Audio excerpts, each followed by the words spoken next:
Hi, and welcome to this conference hosted by MS Focus, the Multiple Sclerosis Foundation. I'm your host, Chris Hudspeth, the radio program manager for MS Focus Radio, and I'm joined by Anneke Bender and Taylor Galmarini, who will be sharing ways to bring the fun back into your movement with yoga and Pilates.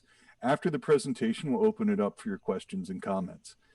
Let me introduce our hosts and guests. And Anneke Bender is a physical therapist at the Shepherd Center Euless C. and Andrew C. Carlos MS Rehabilitation and Wellness Program in Atlanta, Georgia, a program that provides comprehensive MS treatment across the continuum of care.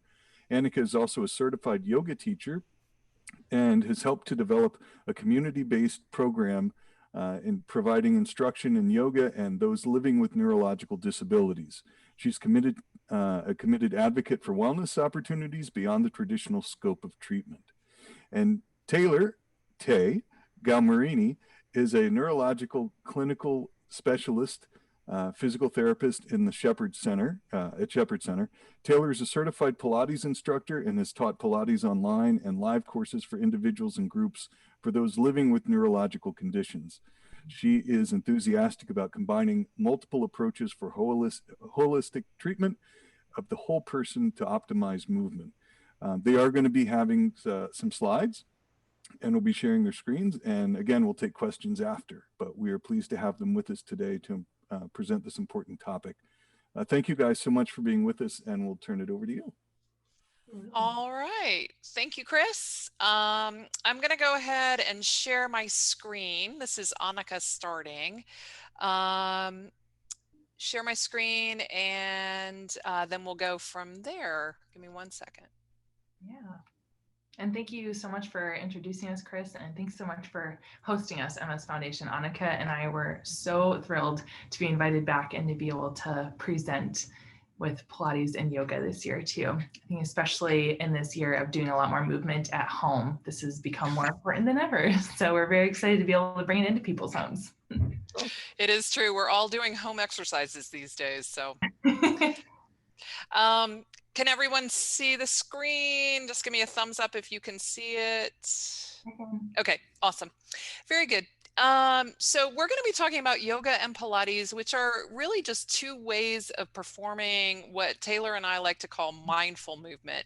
In other words, not just kind of exercising without attention, listening to the radio or listening to watching TV, but actually moving with attention and awareness. And Pilates and yoga are just two methods that we have for doing that. They're techniques that we can use. So we're going to be talking for the first sort of half of this presentation, and then the second half is going to be actually going through some movements and some exercises that you can incorporate at home. And then of course we'll answer any questions that you have at the end. So the first thing we really wanted to highlight is that movement is fun. If you think back to when you were a child and you were first learning how to move and manipulate your body, and if you watch children these days, you might not remember this when you were a child, but if you watch children do this, it's a very exciting, exploratory, creative process of like learning to roll over and lift your head and crawl and, you know, stand up and finally take those first steps. It's fun, it's creative, it's interesting. And at some point as we age, we begin to lose that sense of enjoyment of our bodies, and we become stuck in these sort of habits of movement that for a lot of us become more rigid. Our bodies become more tight. We have a lot less opportunity to kind of dance and move more freely in our bodies. And we begin to think of this thing called exercise as tedious, something to be avoided, something that causes pain, and certainly something that is not very much fun. So we have these grand ideas about an exercise program that we might do, and then we try to avoid it because we hate doing it. And then we feel bad about not doing it. So that's a whole cycle of how we think about moving our bodies that is not particularly helpful. So part of why we benefit from moving as humans gets into this question of the stress response. And these two systems that we have in our body for regulating how we respond to our environment.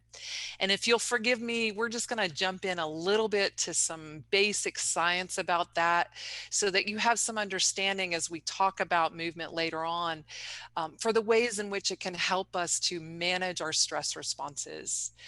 So in our bodies, we have two systems called the sympathetic and the parasympathetic nervous systems.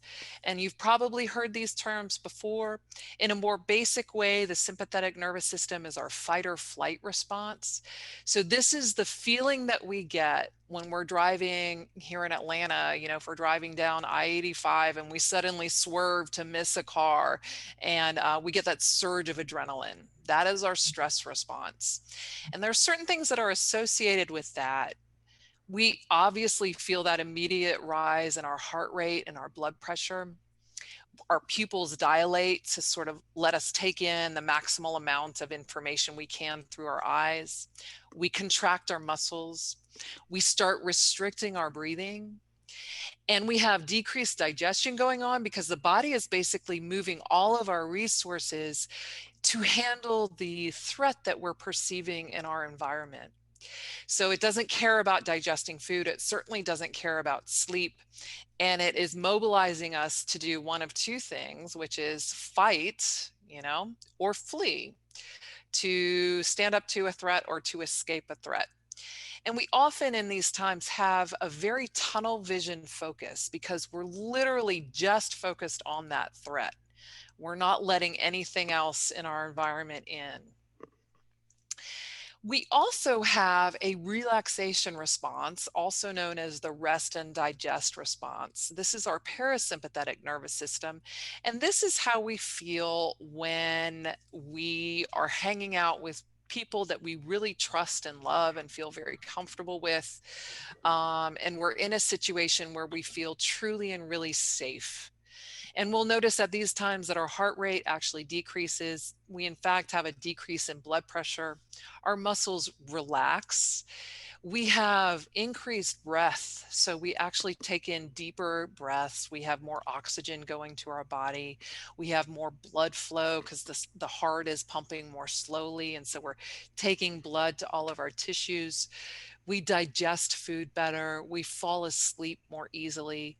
And we actually are able to take in more of our environment. So we don't have that tunnel vision focus. We're more aware of the sights, sounds, smells that are around us.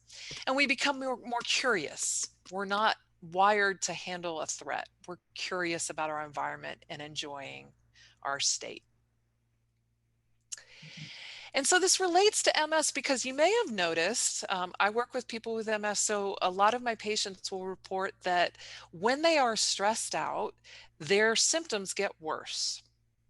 And that is simply because stress is inflammatory in our body. And so any kind of inflammatory process we have going on is going to be worsened the more stressed we get.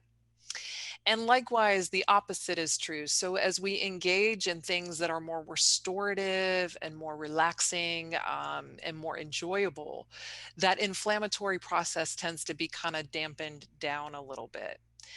This statement is a very big statement with a lot of big words. I wouldn't, get too hung up on this particular statement, but this comes from a study that was done in 2015. And the authors of this study found that if you consider your disease as a spectrum where you have, days where you're really not functioning well and days where you're really functioning more effectively, that tends to have a lot to do less on the kind of damage in your brain and spinal cord, but more on this balance between our restorative rest and digest relaxation processes and our stress response inflammatory processes. This daily fluctuation in our symptoms has more to do with how we manage these two states and kind of steering ourselves, trying to nudge ourselves a little bit more towards being more relaxed. The creatures who know best how to relax are typically not humans. So if you watch animals in nature, you may get a better idea of what relaxation looks like. Certainly panda bears know how to do this really well, really well. I visited the Atlanta Zoo many years ago, and I remember seeing Yingling or Ling Ling, whatever the name is, sitting there with these handfuls of bamboo, just lying on her back and munching the bamboo and just looking completely at ease and at peace with herself. So we can take a little cue from animals in nature.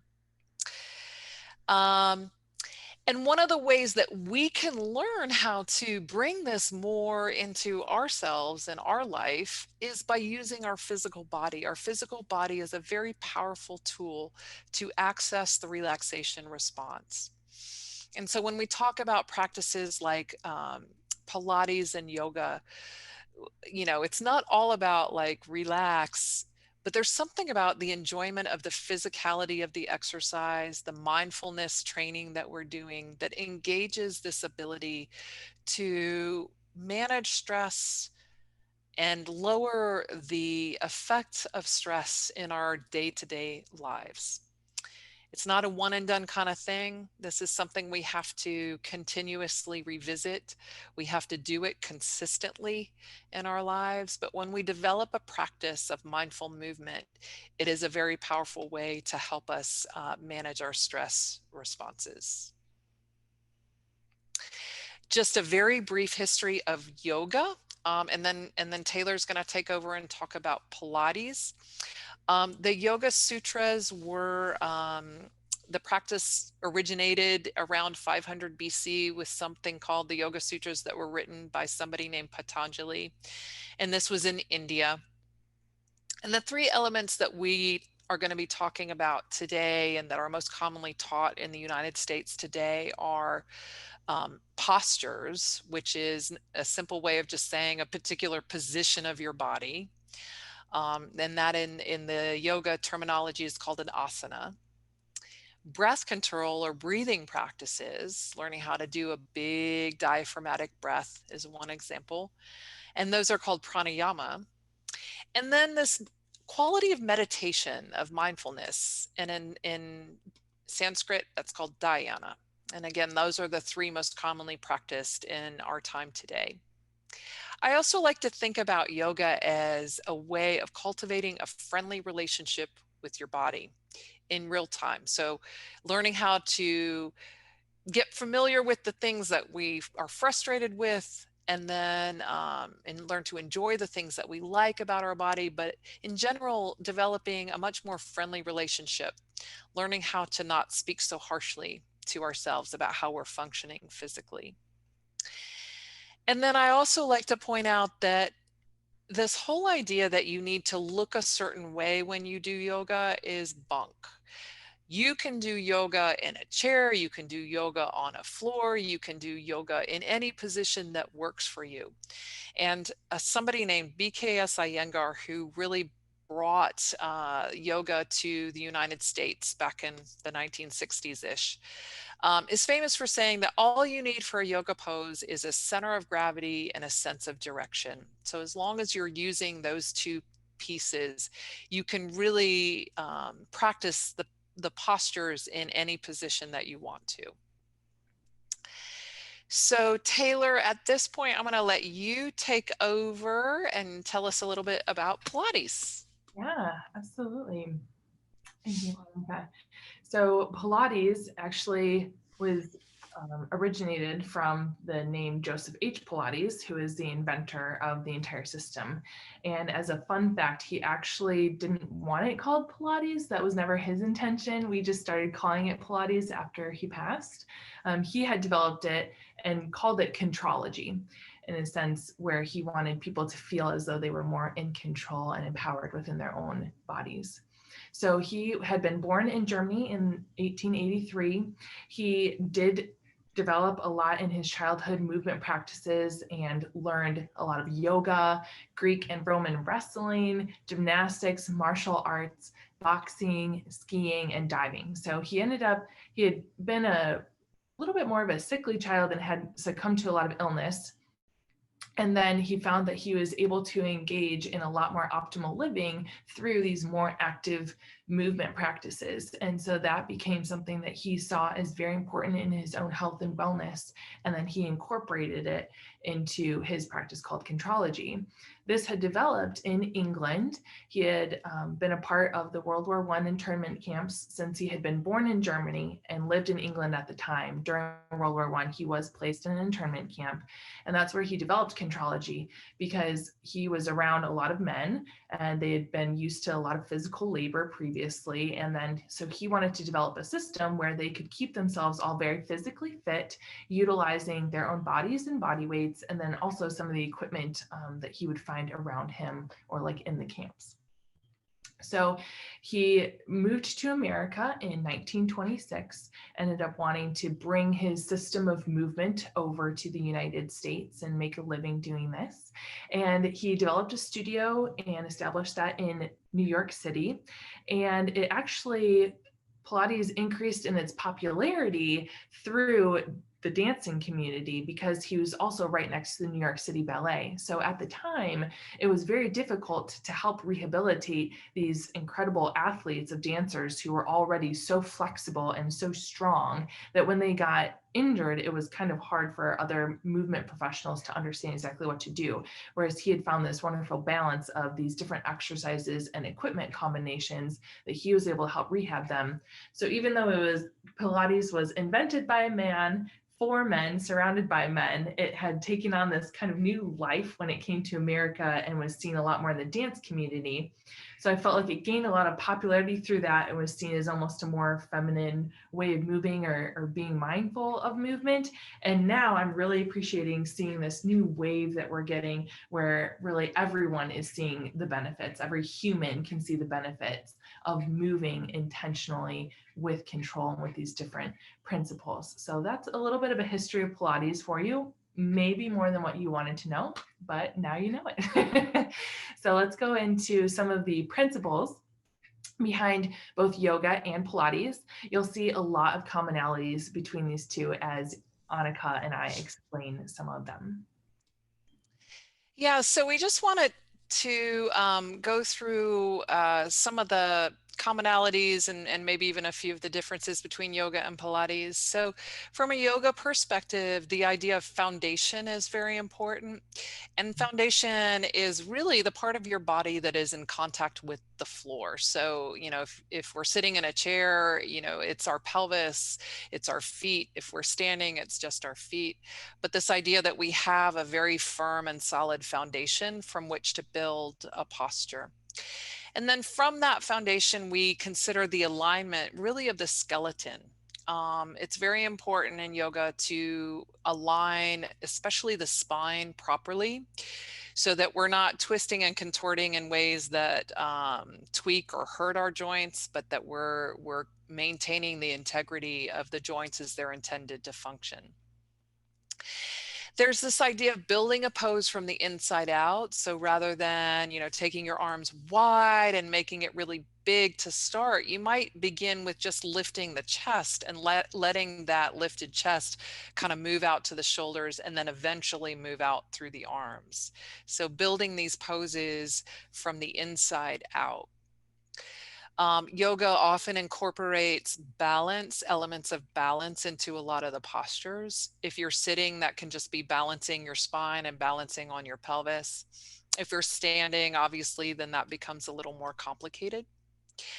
And then a lot of the yoga that is the way it's practiced today moves through rhythmic sequences of movement. So we might inhale the arms up and then exhale the arms wide. So we're following this rhythmic movement that aligns a lot of times with our breath.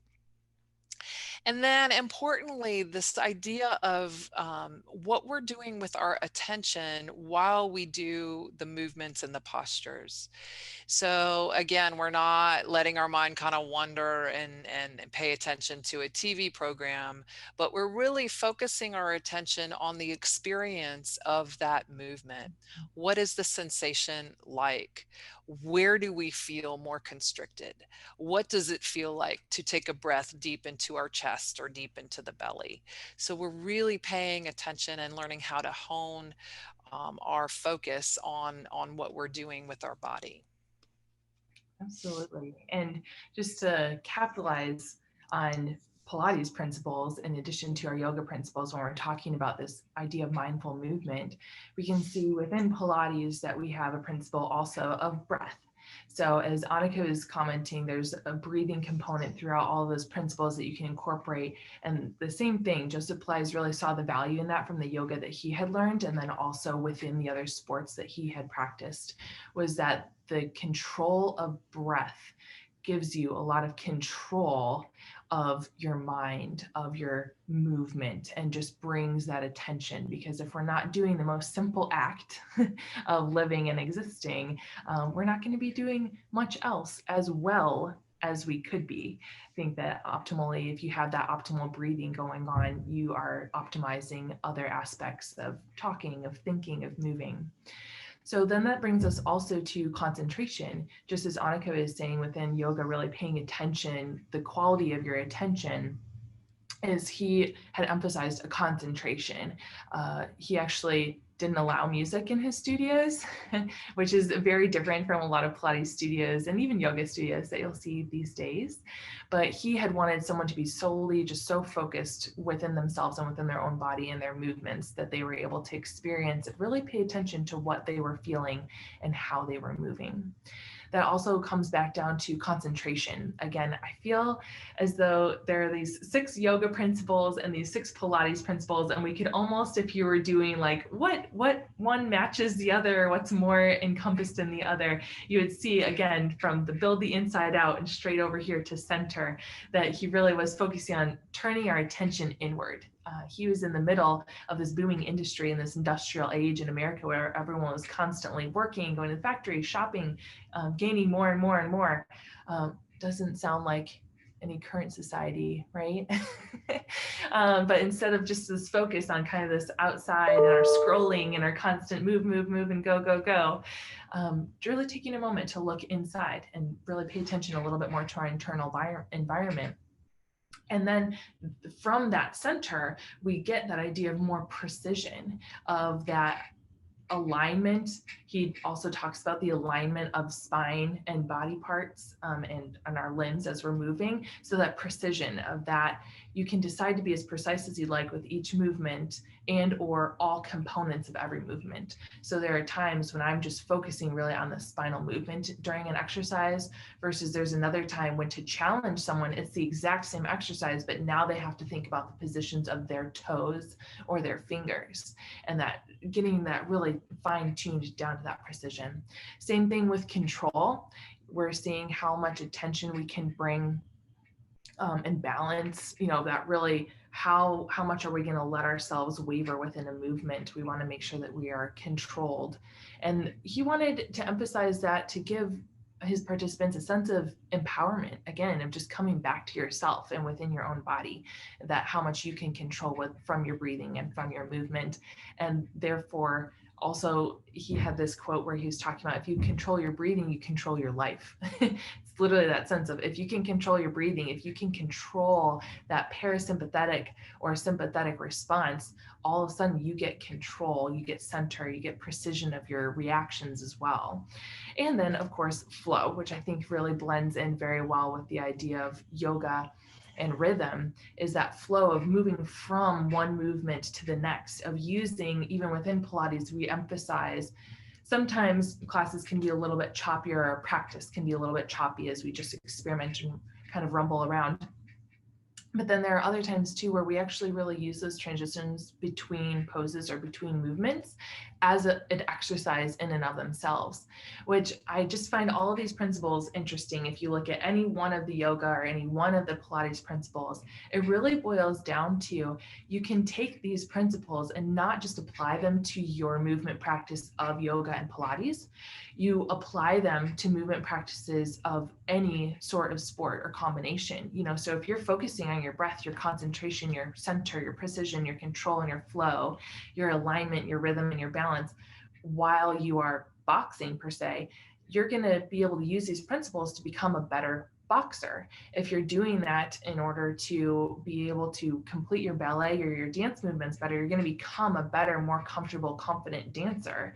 And essentially, we even take this out and beyond our movement practices, which is one of the reasons I absolutely adore teaching these kinds of movement practices, is if you apply these principles to your life, you're going to feel better about your life too. So it's really, really interesting just to see, again, if we can control our breath in a stressful situation, we can think about how we want to transition from one interaction to another, how gracefully, how balanced, how controlled we want to be. That's going to make our relationships, our insight even better as well. Thank you so much for that, Taylor. I completely concur with everything you just said. That was really good. All right, so why Pilates and yoga? Here's some basic sort of reasons why it might have special applicability to people who work with an MS diagnosis. Both of these practices are very easy to modify for any mind-body situation that you're in. So again, we can modify yoga poses to be performed in seated, lying down, whatever position is necessary. They're low impact in the sense that we're not jarring our joints and we're not putting our body maybe in dangerous situations where, balance becomes more of an issue. They tend to be non-heating. So, a lot of the ways that we practice these things are non-aerobic. They're more strengthening, balance, mindfulness focused. And so they're going to have less of a chance of overheating the body. And they focus on that mind-body relationship. And then, Tay, did you want to jump in with some of the other stuff? Absolutely. So as we all know, within MS, Anneke and I often hear our patients stating that they are primarily concerned with either strength, flexibility, balance, or even a combination of all of these three, especially within their own neurological conditions or progress. And frankly, is that not the main components of any of our movement principles, whether you have MS or not? And that's usually something people want to be getting stronger or more flexible or feeling more balanced. And so that pertains to daily life and also to sport, but especially in MS. And we understand that these principles or these elements can especially impact daily life. So the most fabulous part, I think, about Pilates and yoga is that they address strength, flexibility, and balance all at the same time, which can all be impacted and therefore improved by MS. I think that Anneke and I can both testify to the fact that we'll just be teaching yoga classes, just be teaching Pilates classes for our clients with MS. And then it's not too unusual for them to come back to us later and say, hey, I'm feeling better with walking, or I am feeling a lot more balanced. And it's one of those things that maybe not after one class you feel that difference, but it's suddenly over time, just as sometimes we progress or kind of decondition slowly and all of a sudden kind of are like, how did we end up here? It's kind of the opposite in a really good and healthy and fun way with yoga and Pilates, in terms of some people find, oh my gosh, I might have these same scores on these PT outcome measures or these walking tests. Sometimes those improve, but we often hear, hey, I'm feeling really better, or I'm feeling just more confident or more at home in my own body, or I can understand, I can sense things even when I'm not practicing yoga and Pilates that I didn't sense or feel before. So that's been really interesting, I think, for both Anneke and I to see how these movement practices, which we started in our own health journeys, have been able to benefit clients with MS as well. Absolutely. So at this point, we want to move into a practice, and we're going to incorporate, Taylor and I, principles of Pilates and yoga in these movements. I'm thinking that it would be a good time to stop sharing. Is that cool with you, Tay? So that they can see us lead the exercises?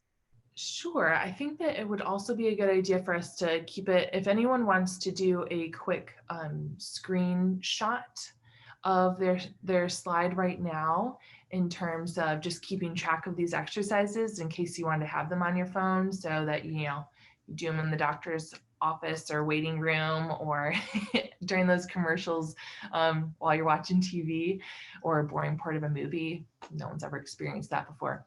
So go ahead and take a screenshot with your phone or on your computer if you'd like at this time. And we will definitely put that up again at the end of this slideshow as we're moving as well. But otherwise, we just want you to be able, we'll stop sharing the screen, and we just want you to be able to just focus on the movement right now. And again, we'll bring the screen back to you.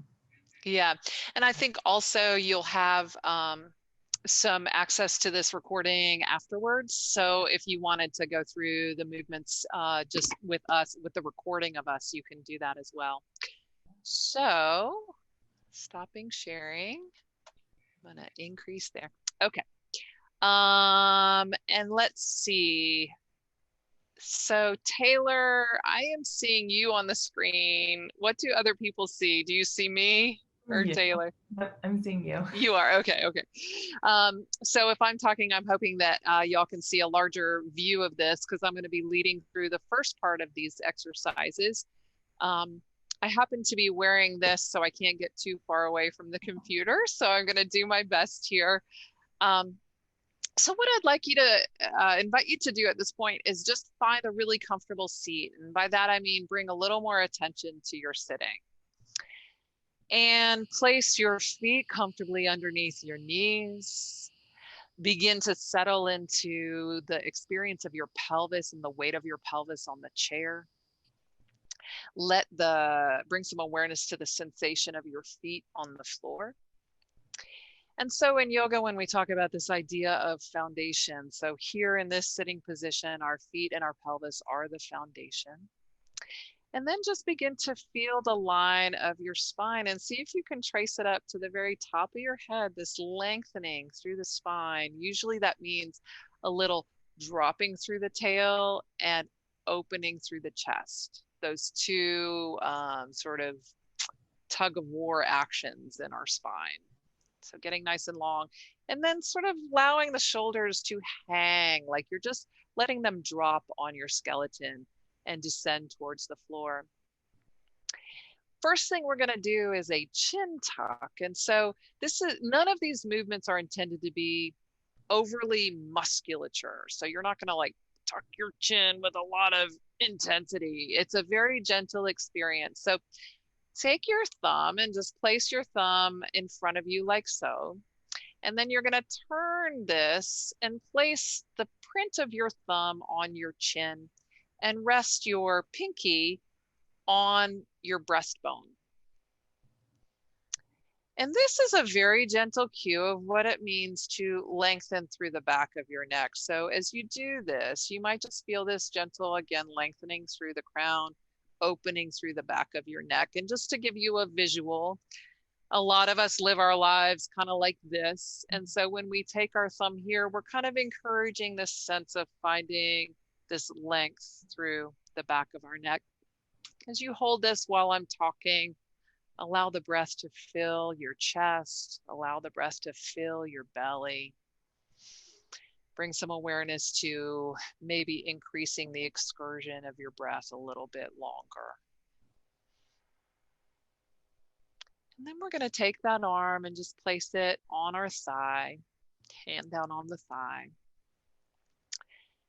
Take your elbows. Sorry, that's a little too far away from my computer. Take your elbows and just let the shoulder and the elbow be in one line. So you're kind of bringing the elbows back a little bit. And from that position, you're going to allow your left ear to drop down to the left shoulder. And you might take your right arm and just reach it a little bit on the diagonal towards the floor. And you're finding this line from the crown all the way to the fingers of that right hand. Inviting a gentle stretch on the right side of your neck. And then maybe you can look down at the ground, feel how that changes the stretch through the neck. And pass through the center again. And maybe turn your gaze up towards the ceiling a little bit and see if you can feel that stretch on the front of your neck a little bit more. Try to keep the chest lifted. And then turn your gaze forward again and let the head just float up. See if you can get the sense of floating up. Arm comes back to the resting position. And then we'll just drop the right ear to the right shoulder. Again, taking your left arm, reaching it on the diagonal if you like. You can also keep your hand where it is. And then experimenting with, if you turn your gaze down towards the ground, how that takes the stretch into the back of your neck a little bit more. If you turn your gaze up to the ceiling and just feel into where you feel the greatest tightness, maybe pause in that particular spot. See if you can enhance that stretch with your breath. Sometimes if you breathe into your chest a little bit more, you can feel that stretch a little bit more. And then taking your gaze straight forward, allowing the head to float back up and hand come back to center. From here, we're going to pull this chest into a nice open position. So what you can do is take your hands and reach behind you. I'm not going to be able to show you this, but if you can reach and grab the back of your chair somewhere, okay? It can be the back of the seat that you're sitting on. And as you hold with your hands, if that's possible, you just lift your chest and then lift your gaze and open through the front of your body. See if you can expose your throat. Really feel your shoulder blades pull gently towards one another and down your back.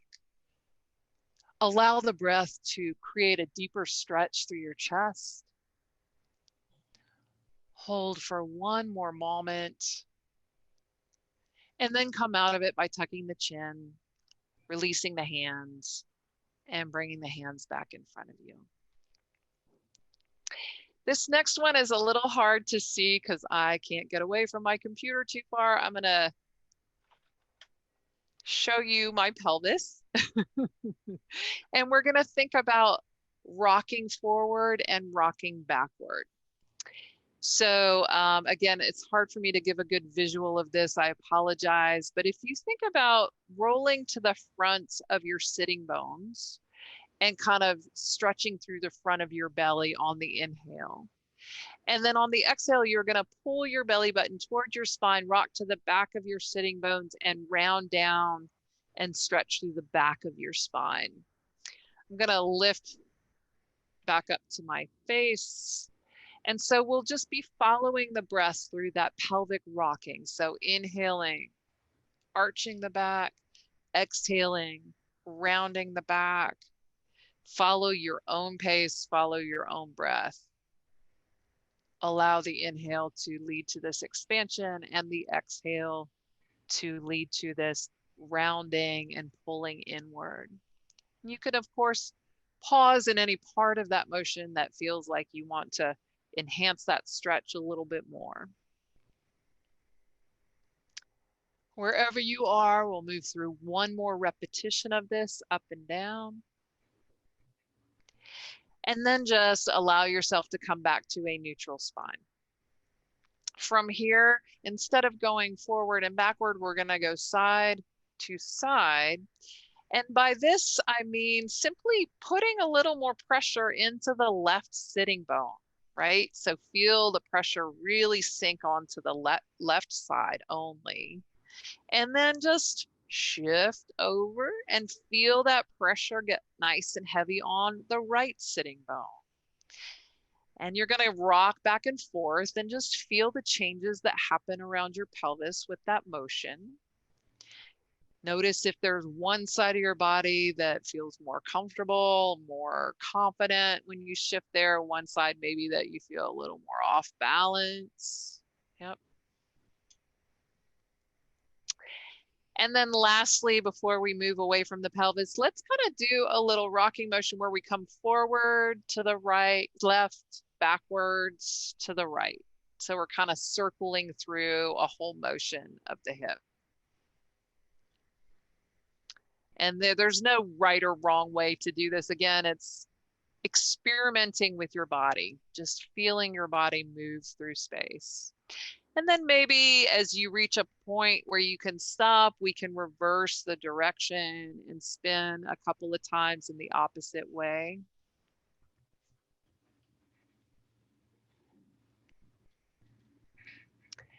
And then as you finish the last circle here, you can find your way to a neutral spine position.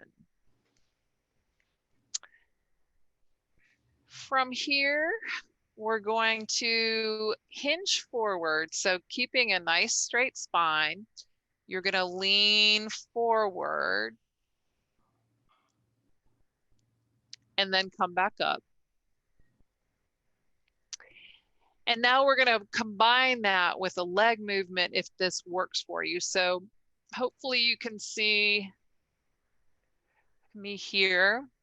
You're going to take a leg out straight in front of you. The heel is going to be on the ground.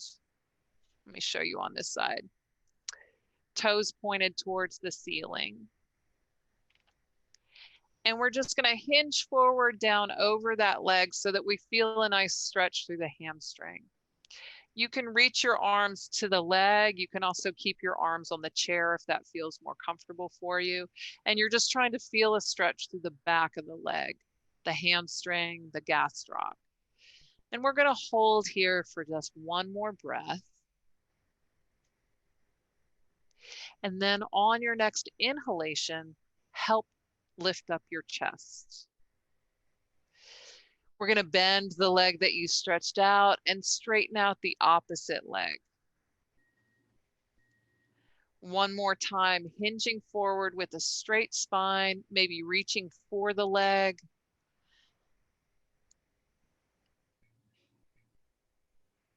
Kind of gauging how far into this stretch you want to go before you feel, it's this question of too little, too much, just right. So not too little, not too much, but a just right amount of stretch to the back of the leg. And then inhaling and coming back up to a seat.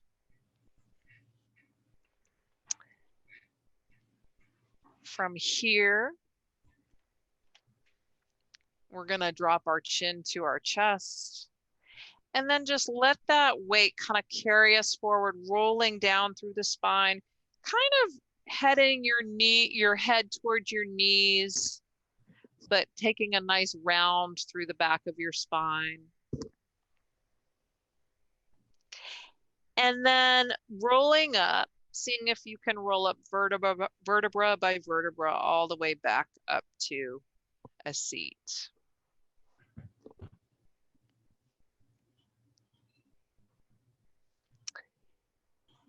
Now we're going to add in the arms. So let's go ahead and take the arms straight out in front of us like so, thumbs pointing towards the ceiling. On an inhalation, we're going to begin stretching the arms away from each other and feel the opening happen right from your chest. So we inhale, reach through both arms, fingertip to fingertip, reaching towards the walls on either side of you, and feel an expansion right through the middle of your chest. Really nice job, everybody. Wait for your next exhalation. When that comes, you're going to use that exhale to close your arms like a book. So the hands are going to come together in front of you. Just pause here for a moment, and we're going to do that motion 2 more times. So we inhale, reach and stretch in both directions, open through the chest. Feel the length of the spine and the expansion through fingertip to fingertip. And find your next exhalation. Bring the arms back together, closing off the chest. And again, one more repetition. Inhaling, open. Leaving the arms open here. For a brief moment, we're going to rotate the spine. So you're just going to take your eyes and you're going to turn towards the left. Let the chest turn towards the left and let your spine turn towards the left. So spinning the arms around towards the left side of the room. Yes, there you go.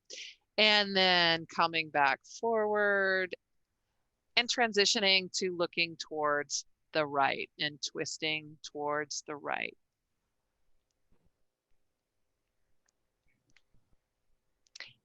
And spinning back forward.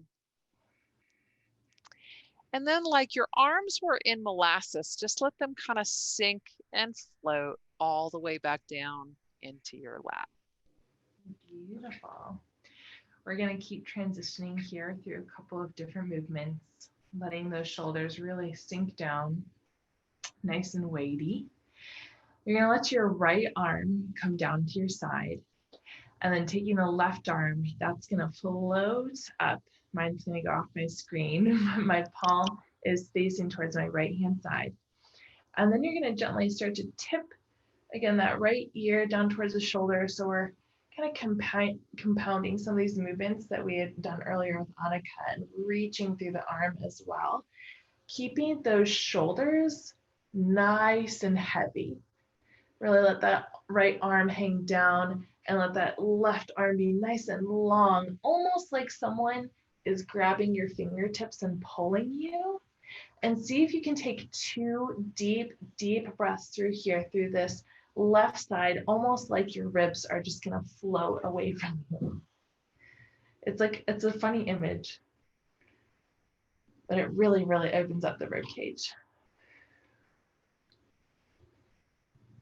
Good. And then lifting up super long. Again, same thing on the way up, almost like someone's lifting your arm up, almost going to lift up you up out of your seat, but then ground down through your pelvis a little bit deeper. Let that hang nice and heavy. So now you're just feeling that extension of the spine and then coming down through that arm.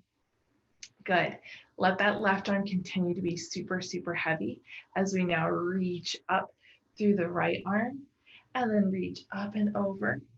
Again, starting from the head, kind of curving through the top of the spine, taking a huge deep breath in through these lungs, really expanding those ribs, almost like they're going to float off of you over towards the window or towards the ceiling, while this left side stays heavy and this right arm reaches super long.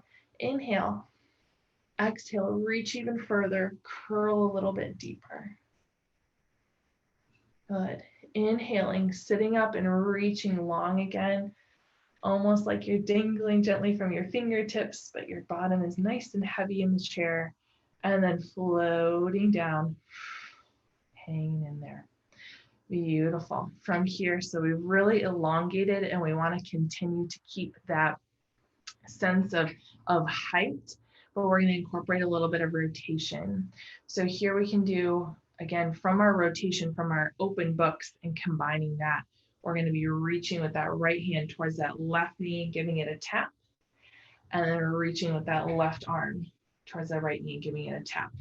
So you can start with something as simple as the back and forth, or elevating and progressing to the point where you're turning almost all the way to your left and all the way to your right and lifting that knee in front of you.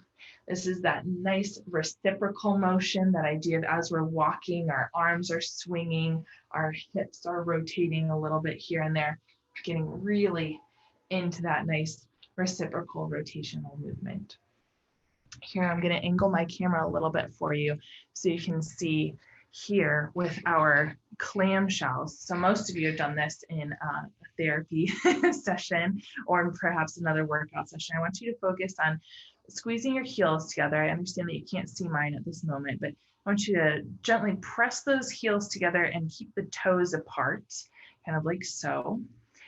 And then you're going to take that pressure from having your heels squeezed together and your toes slightly apart and use that to generate that opening force through that left side, and then closing and coming back in, of opening. And think about sitting up a little bit taller as you're doing this too. So we're really feeling from this pelvis, we're getting that nice movement and elongation, almost like our thigh bone is getting longer and like our spine is getting taller as we're opening and closing. And then let's also do a couple of repetitions on the right hand side now. Again, same thing, like we can tell that the hip is this like nexus and this center of movement and of energy. It's pushing out the long bone and controlling that movement. And it's also the foundation upon which our spine is built. So we're really generating a lot of energy. Let's take just 3 where we're going to do both open at the same time and closing. And I want you to find that challenge of, as you open, we naturally go up a little bit taller, and then try to keep that length of the spine even as you bring your thighs and knees closed and open. So see if almost at every movement you could be a little bit longer, whether you're opening or closing the legs. Then from here, we can just do some more concentrated marching where that knee is lifting and then we're alternating. Again, giving a little bit more mindfulness to our long spine rather than letting ourselves collapse through it to compensate and to lift the leg. We're really focusing on moving from this stable foundation and allowing that to lift our legs. As an additional challenge, if you wanted to, you could even lift with that straight leg coming up and going down. Usually we do 1 leg at a time on that if you would like, or you can keep alternating with those knees bent. I'm just going to do that 3 times. 2. 1. You might be getting a little bit of a quad cramp or anything going on in there. I know that sometimes can tend to happen. Then going from here, we're going to go into ankle pumps. So from here, let's see if I can get a little bit of a lower angle down through here. I know, again, I apologize now that you can't see all my feet in their entirety. But when you think about it, you're going to be elevating those heels up. I want your toes planted firmly on the floor or on your wheelchair steps or anywhere that your feet are planted. I want those toes to be nice and firm into the ground, but then we're elevating those heels really, really high and feeling how through the arches of our feet really activate to lift up and to dome those feet. So you're sinking down and lifting up, sinking down with the heels, lifting up through the heels. So that's one variation of our ankle pumps. And then another variation would be where we're going to keep the ankles steady. I'm going to try to show this levitating here, where you're going to keep your heel very well grounded into the ground and then lifting through the toes. Lift those toes up towards the ceiling as much as you can, and then rest the toes back down to the floor or the surface that you're on. So lifting and lowering through there. Variations here would include doing both of them at the same time or alternating back and forth between the feet. You can do heels and toes, or you can be doing heel and toe at the same time. Lots of different combinations that you can be doing here and giving good attention towards your feet to just wake those up. And even if you don't have access to a lot of movement within your feet, I would encourage you to try to do as much as possible, because a lot of this is just, again, we were talking about that mind-body connection, that even if you don't have a significant amount of movement, to really get that brain to continue striving to send those signals down through those nerves to be connected to your body can bring some more awareness, that even if it doesn't bring a tremendous amount more motion, by being more aware of your body and its position in space can grant you more motion in the other areas, or just a little bit more comfort within your own body and being able to move and adjust as you need. To continue moving, again, there's not a really, I played with it earlier, there's not a really good position or way to show you these piano toes. So I'm going to show you with my hands.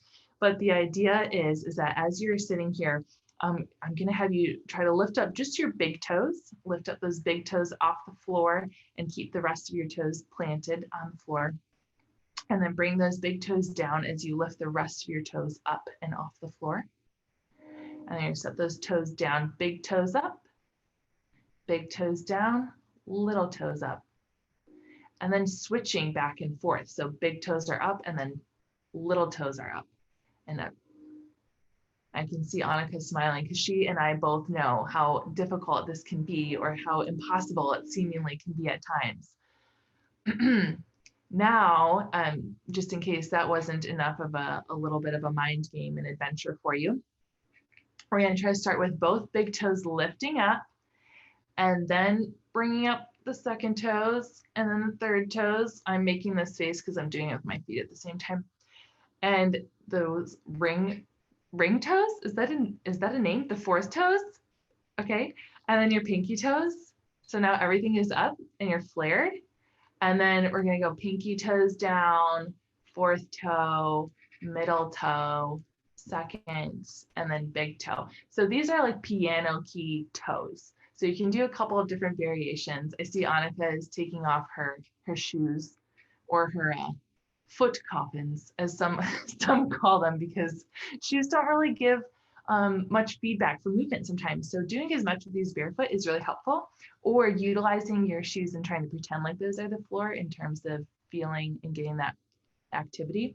Again, even if you can't actively really move your toes or have something noticeable happen, continue keeping this in mind. Keep trying to connect, keep that attention and that intention as well. So I'll let you guys play around with that a little bit more. I find that the hardest is to start with my pinky toes and to try to lift up from the outside and then end with the big toes. I'm still working on that. So this is a fun way also, again, just to entertain yourself, whether it's in the car, watching TV, etc. You can do that. Our last two movements are going to be leg presses, which are going to feel a little funny, but especially from a chair, and particularly from a wheelchair too during the day. It's great to do intermittently throughout the day. Is just as Anneke had started us out with feeling very grounded in through our feet and paying attention to the surfaces upon which our feet are resting. We're going to push down as much as we can. And I want you to focus on underneath the ball of your big toe, under the ball of your little toe, and under your heel, pressing that tripod down, right? So we have that on both feet, feeling really strong and really built. And we're going to feel even like through the arches curl and lifting a little bit while still keeping our feet firmly grounded. You might feel a little activation through the outsides of your calves, maybe a little bit coming up here through the hips. So it's almost as if you were going to stand up. It's that movement of I'm pushing so firmly down through the floor that the rest of me is activating, and this just kind of energy or beam of light is almost like going to come out from the top of my head. And then relaxing down and then pressing again. Again, this would be considered an isometric movement. So we're not seeing a lot of big movements here, but we're bringing attention to those small activations and that stabilization of our bodies that allows us to pay a little bit more attention to where we are in space. Lastly, we have chair lifts, which Anneke is going to be able to demonstrate a lot better than I, since she has armrests. So you're going to put your arms on your armrests, and you're going to try to lift yourself up as high as you're able to. Good. And again, even through that press of your arms, make sure that your spine is getting longer and longer and longer as well. So it's almost like your pelvis is heavy, your head is light. We're stretching out the spine. Good. And then coming back down. And again, even if you are not really moving your pelvis off of your chair, even doing this where you're helping to counteract your pushing down in order to lift up is an incredible activation of even just through your core and for your muscles to engage. And again, just an opportunity for us to take control of our breathing. So we're taking that inhale as we're coming up and that exhale to come back down. That concludes the movement portion of our slides, and we just have one more slide to show you. It's just a kind of inspirational, again, mindful moment at the end of our movement practices. It's often something that I like to include in my classes as well, that typically people who are wanting to pay attention to their own movement are also paying attention to other elements of their life. So Anneke and I just wanted to take this moment to remind you that if you can't fly, then run. If you can't run, then walk. If you can't walk, be sure to crawl, but by all means, keep moving. And we found that to be very inspirational and very true, again, within our movement practices, and then also within other elements of life that just continue that movement, that intentional movement brought about with attention to your body, breath, and control. Absolutely, because, we all have a body. We're alive, we have a body, whatever we are experiencing in our body, be it an injury or a disease process or, limitations to our movement. We all have this experience of being alive in our body. And so, yeah, take home messages, use it, enjoy it.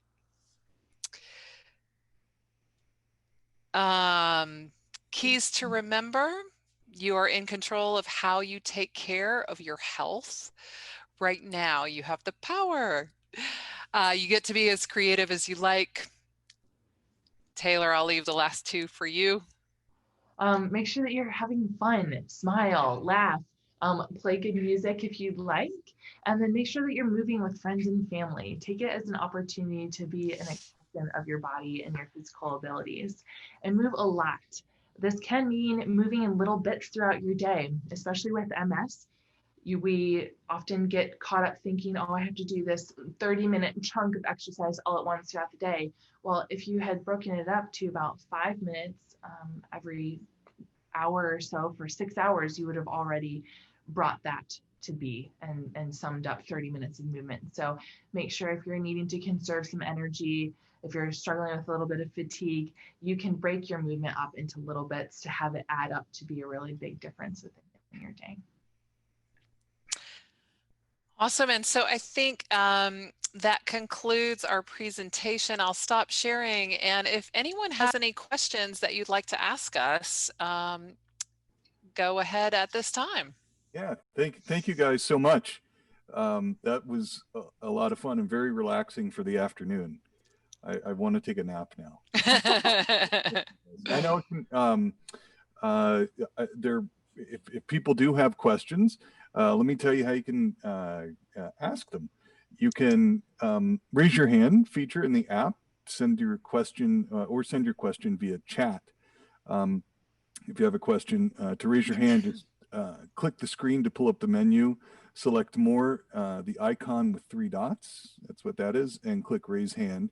And I'll unmute you. Then a button will appear on your screen asking if you want to allow me to do that, and select allow.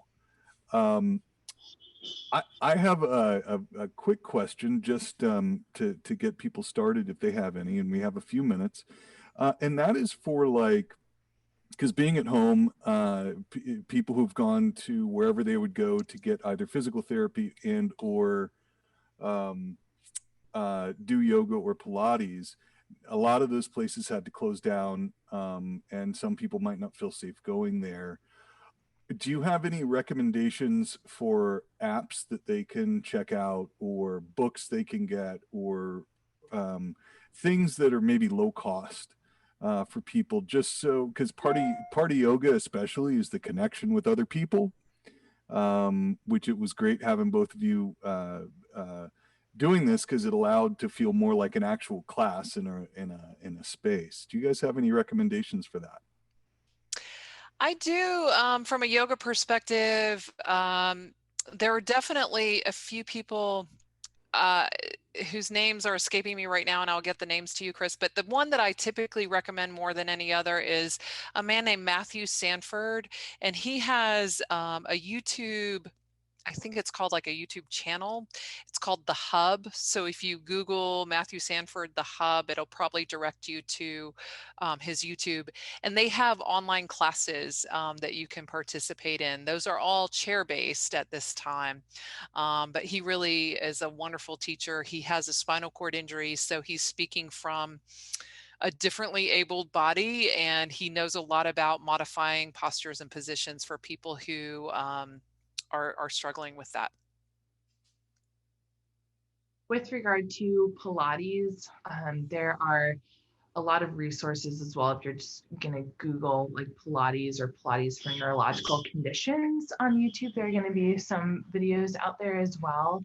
One particular Pilates resource that I utilize is pilatesanytime.com, and they offer mat-based Pilates and also reformer-based Pilates. And different equipment as well. That is a subscription every month. It's about $19 per month to subscribe, but they do give a free trial. So if it was something that you wanted to check out and see, And I do know that another company called Pilates for Neurological Conditions, or the Neuro Studio.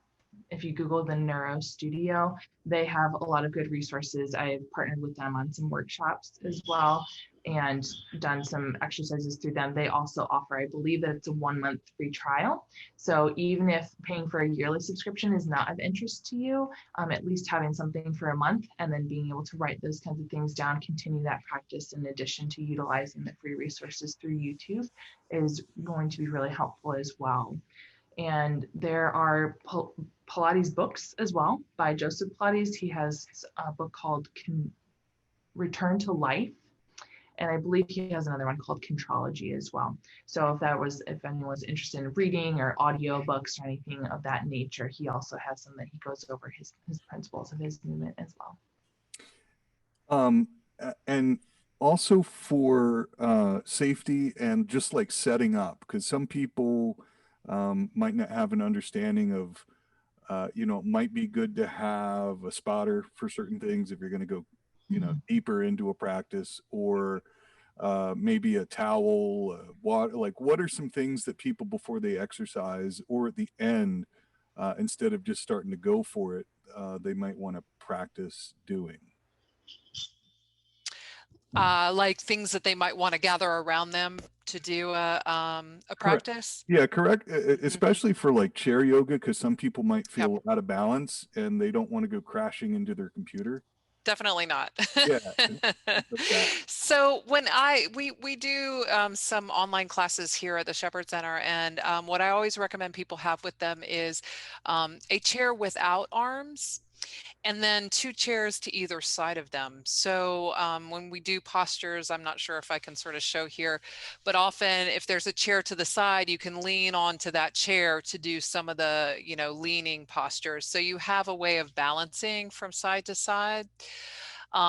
Typically in my classes, we might also use a block or a strap. Those are very easy items to find online. They're, pretty cheap. But the most important thing would be having the chairs around you so that you feel like you can really move effectively without losing your balance. Likewise, if you're going to do standing postures, I think that if you struggle with balance, that'd be a good time to have a spotter around, and you definitely want to have something to balance on. So a lot of times when we do standing postures, I'll have somebody use the back of a chair. If they're standing, they can use the back of a chair for balance for some of the standing postures, or a wall. There are a lot of ways to modify yoga poses using a wall. But again, a lot of those types of techniques you can find in those online classes, maybe at the hub, or if you search adapted yoga, you might find some other classes that teach some of those techniques. But basic answer is about, 3 chairs, main thing that you need. Okay. And I also recommend potentially having a caregiver with you, or a friend, someone who is potentially more able to do more movements or to catch you and spot you as you're going along. I find to be really helpful and can be a fun partnership. And then just the one addition, I also utilize all the modifications that Anneke had mentioned, and then also the idea of standing in a corner, so that literally your back is to the corner where both of the walls meet. So then you kind of have support on both sides, and then even a chair in front of you. So that the back of that chair in front of you, in addition to being in that corner, really gives you that kind of 360 coverage for standing. And or it could be something where you want to just lean against the wall to try the posture to see how you're feeling, and then to kind of gently move away from the wall. Eating and drinking before or after, any recommendations? I typically recommend yoga on an empty stomach, but life is life, and we don't always have, total control of our schedules. And sometimes we're grabbing popcorn where we can. So, better to exercise on a relatively empty stomach, not too empty. Definitely stay hydrated. Definitely use your cooling equipment if you need that. Exercise and do this in a cool room with a fan, and then eating afterwards is preferable. Yeah. I concur. Yeah. No, well, the reason I ask is because some people might think that, I'm tired now. I'm going to have a soda or a orange or something like with a lot of sugar, like right after yoga. Yeah. It might not be the best idea. Yeah. Yeah, I think, in general, we're used to kind of throwing the most sweet, caffeinated, intense thing that we can into our mouths at all times. And I think in general, we need to, especially after a mindful yoga practice or a Pilates practice, really think about water or even carbonated water if you don't like water, but something that's a little more subtle and carries some nutritional value. Yeah. Okay. I always know because a lot of times at yoga studios, oh, let's go get a drink. Like, what? No, Yeah, let's not maybe do not, that. maybe not right now. Yeah. Maybe not right now. Right. Well, thank you guys so much. I haven't seen any questions come in because I think you guys covered a bunch of ground today. And this will be available for people to watch and listen to also on our MS Focus SoundCloud page to hear it, and our YouTube page. And you can follow MS Focus on Facebook, Twitter, and Instagram for times and access information. It usually takes a couple of weeks. But this is a great practice for people who might not have a practice and just starting out, very simple stuff. Do you guys have social media and things like that, or ways people can stay in touch with you that you'd like to share? Or Sure. I have a PT page that's at Dr. Tay Galmarini, DPT. all right. And I do have a personal page, but I don't really share much of use on there. Yeah. Yeah. And then they can also find me on Facebook, the same thing with Tay Galmarini DPT. That's on the Facebook page, where I'll also share a lot of the same content that I share from Instagram. I also share onto there as access. And that's also where they can connect with the Neuro Studio as well through their Facebook page. Awesome. And the Shepherd Center has a bunch of resources, I believe, on the website as well that people can find that are helpful, as does msfocus.org and other MS not-for-profits have a lot of information about yoga. It's such a great help to just quiet the mind. And especially for caregivers, I always suggest that caregivers get involved as well, because it's not just for people with MS. The caregivers need kind of stress relief, and it's good to partner up like that. And there is partner yoga as well that you can get involved in as well, but that takes a little bit different thing. So thank you guys so much. You're wonderful, Anneke. It's great to see you again. Good to see you. Yeah, and Tay, it's great to meet you as well. Thank you guys, everyone, for joining us today. Our next teleconference is going to be Tuesday, December 15th at 3:30 p.m. Eastern Standard Time, or it's daylight savings. I can't remember. Anyway, 3:30 with Dr. Ben Thrower, one of our favorites, for MS Trivia Holiday Style. And this is always a fun event. We usually do it live at the Shepherd Center, where he asks trivia about MS and many, many other things. And so if you're familiar with Dr. Thrower, it is bound to be a fun and fantastic time. So again, that's next Tuesday, December 15th at 3:30. And our sincere thanks to Anneke and Taylor for all your hard work and really the love and the passion that you put into what you do is really appreciated, not only by MS Focus, but everyone in the community. And thank you guys so much.